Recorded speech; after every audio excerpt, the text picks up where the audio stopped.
Welcome back again today. It is a beautiful Sunday afternoon in Central Florida, and I thought I would come out on the bike today. I was just talking to somebody a little while ago, and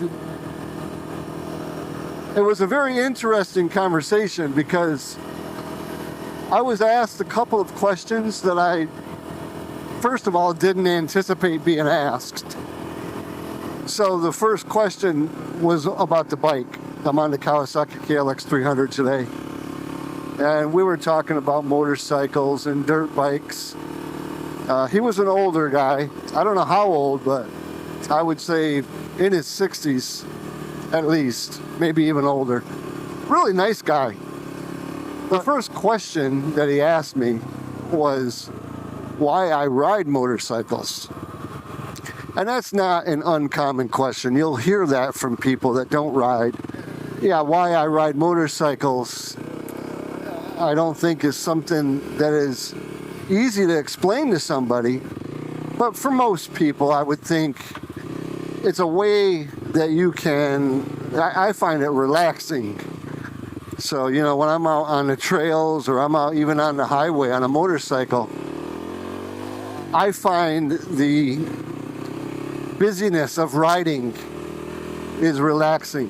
But the reason I even decided to turn on the camera and talk about that question was one of the other questions that he asked me. I had made a comment while explaining why I ride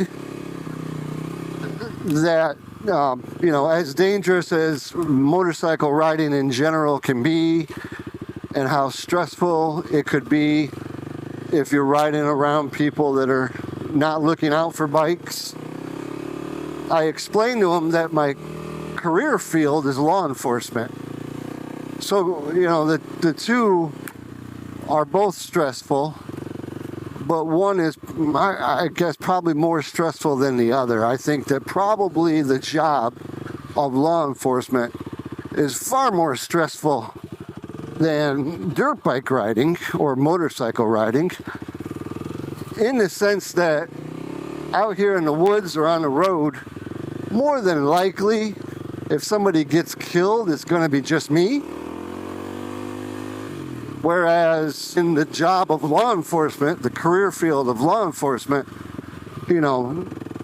not to be dramatic, but it's a life and death situation, many times a shift, let alone a career, which got me thinking after I left him. In my job, I often have to help other deputies, other people that work around me, how to deal with some situations that are stressful. Being a sergeant of a patrol squad means that you're likely going to be leading men and women that are very young.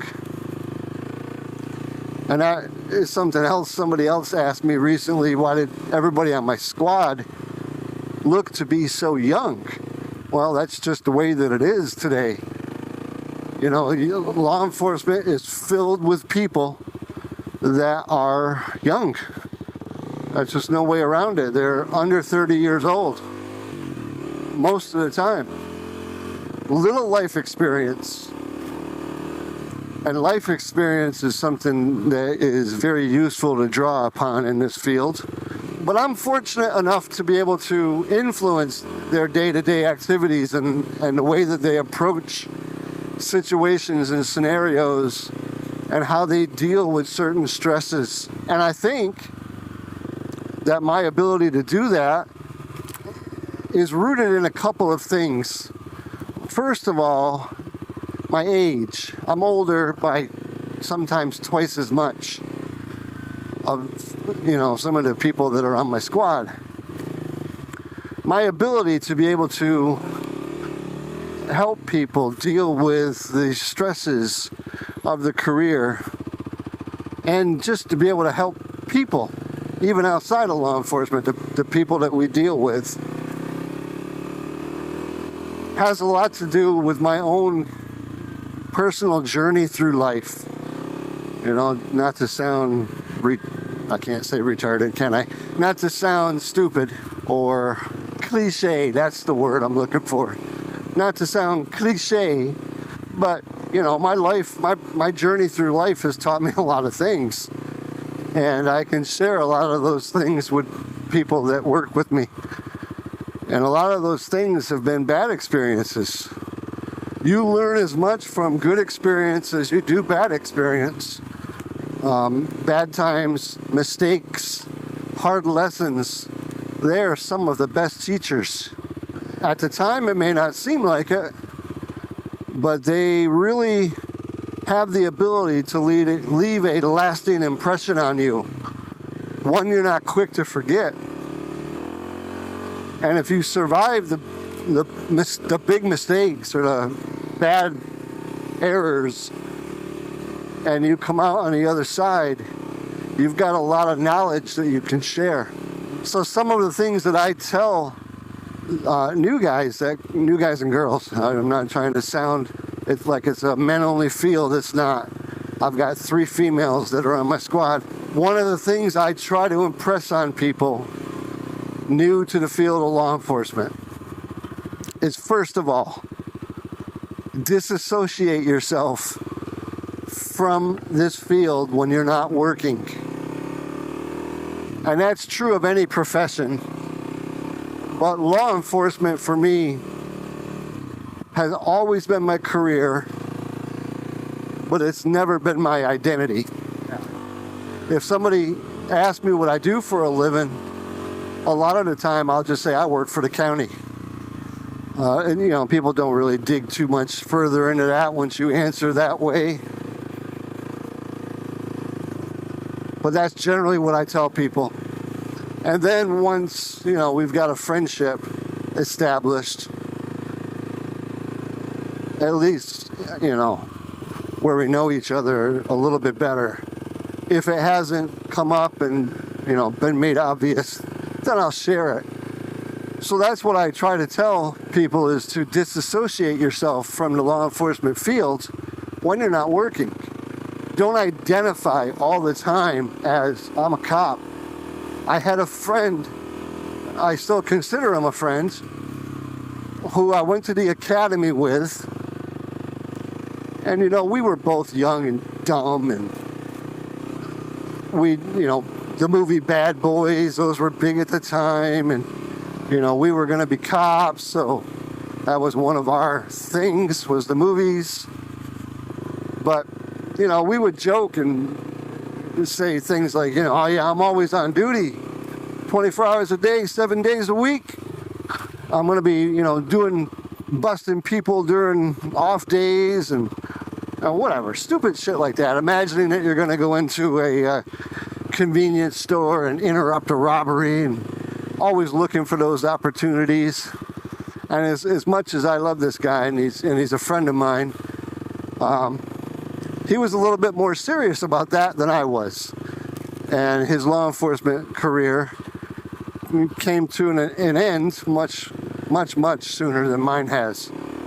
I can't even say mine's come to an end, because it has not. I still got time to go. But he's out of the field and I'm not. He made the choice to get out of it, and that was probably a wise decision to make. Definitely was, because he was unable to disassociate himself from this career. As a cop, you got to realize that your job as a cop, for the most part, ends at the end of your shift when you take off your uniform. That doesn't mean you don't do the right things when things happen. Of course you do. On duty, off duty, you see something happening and it's within your ability and you can safely assist that situation, then by all means, you have an obligation to do that. But you don't decide that you're going to be going out there and looking for things. So, if you're not in law enforcement, equate that advice however you can to your particular field. And when you go home from work, end work. Have a personal life apart from work. So that's the one main thing that I tell new guys, or even anybody that asks me. The second thing I tell people stems from usually the comment or question of, I don't know how you do that job. Everybody's out to get you, all that stuff. Well, my personal opinion on that is this, and I'm going to try to keep this brief. The last 2, 3, 4 years that we've come through as a society has painted a certain picture of law enforcement, particularly the white male in law enforcement. I am a white male in law enforcement. The perception that some outlets want you to believe is that as a white male in law enforcement, I am inherently racist. Well, of course I take offense to that, and I disagree with that. But that's not even how I think my immediate society, the one that I serve in, I don't think that's how they view us. And there are a lot of minority in the area where I live, Black and Hispanic both. That comprises a lot of the community where I work and where I live. And I don't feel, except for on rare occasions, where something like race is ever even brought up, let alone a concern. And it's not just from my point of view. I deal with a lot of people that media would have you believe are victims. And these people are not victims. They don't feel like they are. They don't hold themselves out as victims. And they're certainly not treated as victims by law enforcement unless they genuinely are a victim. But we don't encounter each other and have that adversarial relationship of cops versus minority. The relationships in the area where I live in Central Florida and I serve, I think that they're strong. The people respect the cops and the cops respect the community. That's basically what I'm trying to say. And our working relationship is very good. When I'm asked the question, how do I do this job? I couldn't do it because of the way people are. If you take that aspect and throw it out, then you're just left with, I don't know how I could deal with people that do these things. And you fill in the blank for the thing. Beat their kid, beat their wives, rape somebody, murder somebody, steal from somebody. Yes, that stuff all does happen. And yes, it's terrible when it happens to people. But to say that you couldn't do my job because people do those things, and how does that not constantly weigh on me and get me down? Well, that answer is a little bit easier. It doesn't bother me like it used to or like it might other people, because I expect it of people. I don't have any kind of mistaken belief system. I don't have a mistaken belief system where I think most people are always good. And therefore I'm shocked when somebody is not good. It's my personal belief that most people, not all people, but most people, for the sake of being politically correct, most people are not good people.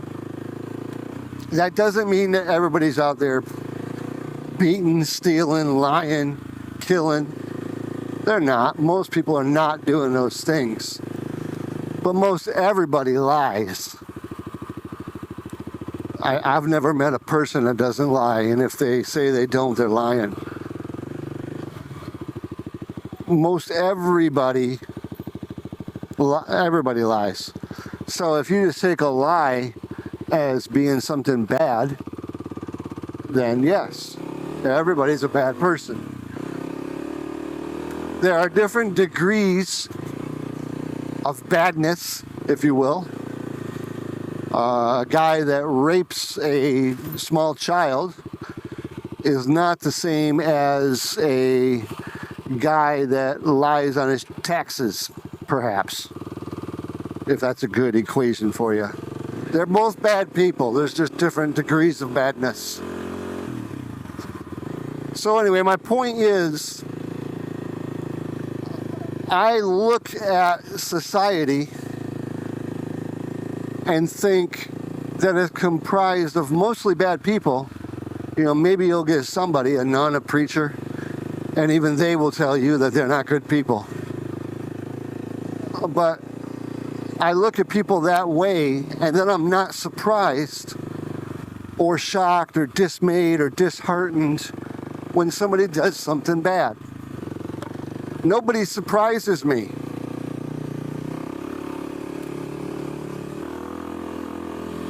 So that's how I've survived law enforcement. That's how I continue to survive law enforcement. And the bigger picture is that you can apply these things, well, at least one of the two principles. If you're not dealing with people in your job, then maybe that's not so bad, but maybe you do. Maybe you sell something and somebody rips you off. Well, don't be surprised by that. People rip people off. That's what people do.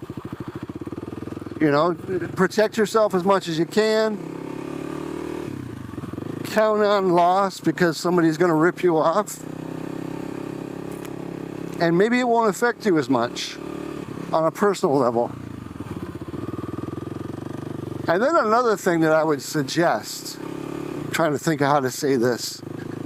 There's a lot of people in society today, and these are usually young people